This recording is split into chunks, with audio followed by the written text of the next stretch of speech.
आप जी यहाँ पर अंडर ट्रीटमेंट है और किसी को हाई ब्लड प्रेशर हो और वो व्यक्ति नमक और घी की डिमांड करे तो डॉक्टर अलाउड नहीं करेगा। मरना हो तो खा ले भाई, लेकिन डॉक्टर नहीं कहेगा। हाँ, डॉक्टर इतना कहता है कि कुछ कम ले, जिसकी स्थिति ठीक हो जाती है कि थोड़ा ले। तो आपको आवश्यक वस्तुएं तो उपलब्ध कराएंगे परमात्मा, अनावश्यक आप डिमांड करोगे तो नहीं दी जाएगी। और आप केवल वही चाहते रहोगे तो फिर आपकी या भक्ति नहीं चल पाएगी। आपको इस तत्व ज्ञान के अभाव से, क्योंकि ये डिमांड वही कर सकता जो तत्व ज्ञान से परिचित ना होता, इस पर दृढ़ता नहीं आती, तो फिर आप मांगते ही रहोगे, वो वस्तुएं मांगते रहोगे, भगवान आपको देगा नहीं, आप यहाँ से भाग जाओगे। फिर आपके साथ क्या बनेगी? और बुरी बनेगी। क्या बनेगी?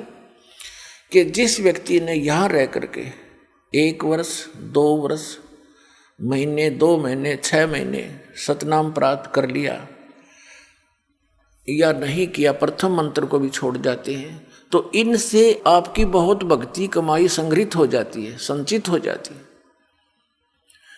वो भक्ति तो परमात्मा अपने विधान से आप जुड़वा रहा था कि इस भक्ति की शक्ति से ही तुम सतलोक जा सकोगे, और आप मांगते रहते हो अननेसेसरी थिंग, अनावश्यक वस्तुएं, तो वो आपको नहीं देगा।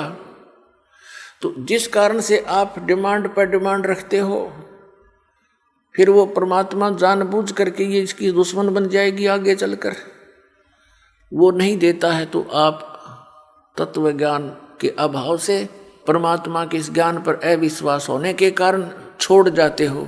फिर आप गल के बूंदी बनेगी, आप काल के फंस जाओगे। अब काल के पास तो कोई है नहीं, वो तो आपकी की हुई क्रिया आपको ही देता है। अब जो आपने 1 वर्ष 2 वर्ष 4 वर्ष 5 वर्ष यहाँ रह करके जो भक्ति की, वो तो आपके साथ थी।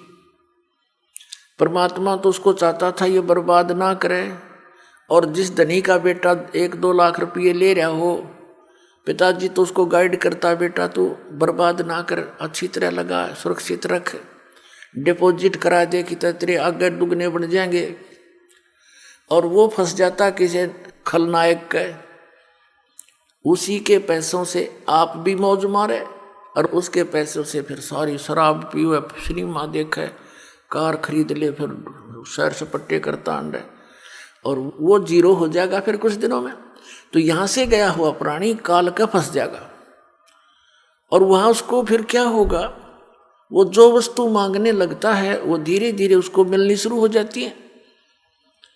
कार भी हो जाएगी, कोठी भी हो जाएंगी, और वो यूँ सोचेगा मैंने नाम भी छोड़ दिया, मेरा क्या बिगड़ गया, मैं तो दूना सुखी हो गया। न्योना मेरा, तेरा तो सत्यानाश हो गया, तेरा तो नाश हो गया, कति बात बिगड़ गई, तेने तो नाश कर लिया अपने बना बनाए काम का। इसे फंड तो संगदनम हो गए करत्या ने।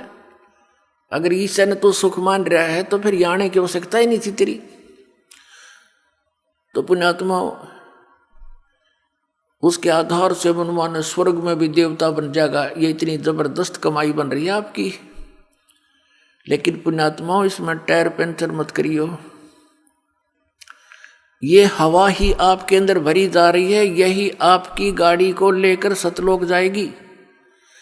और आपने यही इसमें से दूसरों का हवा भरनी शुरू कर दिया, आशीर्वाद देने शुरू कर दिए, तो आप भी यहीं रह जाओगे। आपको चाहिए सभी बच्चों को, माता पिता, पुत्र पुत्री, रिश्तेदारों को भी कभी आओ तो आप भी हवा भरवा लो। सतलोक आश्रम बरवाड़ा में भरी जाती है। अपने टायर में तो क्यों दूसरे का डाला, दोनों कंडम। तो इस प्रकार पुण्यात्माओं, कुछ सावधानी से काम लो।